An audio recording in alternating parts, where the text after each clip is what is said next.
نستعینک ونسألک یا اللہ الصلاۃ والسلام علیک یا رسول اللہ اما بعد فاعوذ باللہ من الشیطان الرجیم بسم اللہ الرحمن الرحیم ان اللہ لا يحب المستکبرین صدق اللہ مولانا العظیم۔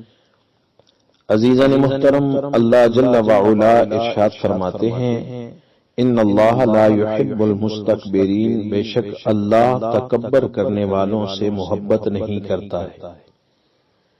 تکبر ایک ایسا مرض ہے جو انسان میں پایا جائے تو اس کی ایمان کی کھیتی برباد اور تباہ ہو جاتی ہے اور اس کے اعمال اکارت ہو جاتے ہیں، اس کے پاس کچھ بھی نہیں بچتا۔ اللہ سبحانہ تعالی کی بارگاہ سے راندہ درگاہ کر دیا جاتا ہے، نہ وہ اللہ کی بارگاہ میں مقبول ہو سکتا ہے، نہ اللہ کے محبوب رسول صلی اللہ تعالی علیہ وسلم کی بارگاہ میں محبوب ہو سکتا ہے۔ یاد رکھیے، سب سے پہلے تکبر جو ہے وہ شیطان نے کیا تھا، اور شیطان تکبر کرنے کی وجہ سے ہزاروں کروڑوں سال کی عبادت جو ہے اسے برباد کر بیٹھا۔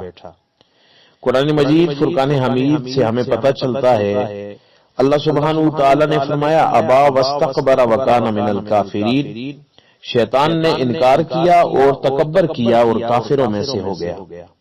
جب اسے راندہ درگاہ کر دیا گیا، اس نے اللہ کا حکم نہ مانا، تو اللہ سبحانہ تعالی نے فرمایا فاخرج منھا فانک رجیم، میری جنت سے نکل جا، تو مردود ہے۔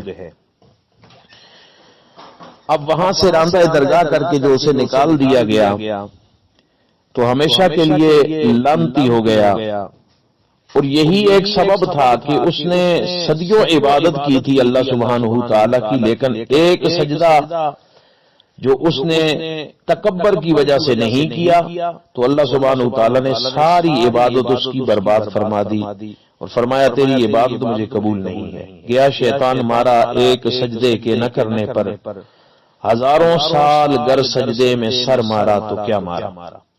فخر، تکبر اور غرور جو ہے یہ اللہ سبحانہ تعالیٰ کو پسند نہیں ہے۔ اس کی بارگاہ میں جو چیز پسند ہے وہ تواضع ہے، وہ عاجزی ہے، انکساری ہے۔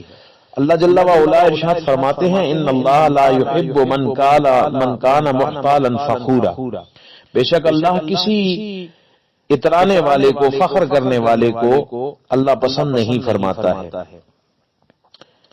نبی رحمت صلی اللہ تعالی علیہ وسلم نے ارشاد فرمایا کہ لا يدخل الجنت، وہ شخص جنت میں داخل نہیں ہوگا کہ جس کے دل میں ایک ذرے برابر بھی تکبر ہوگا۔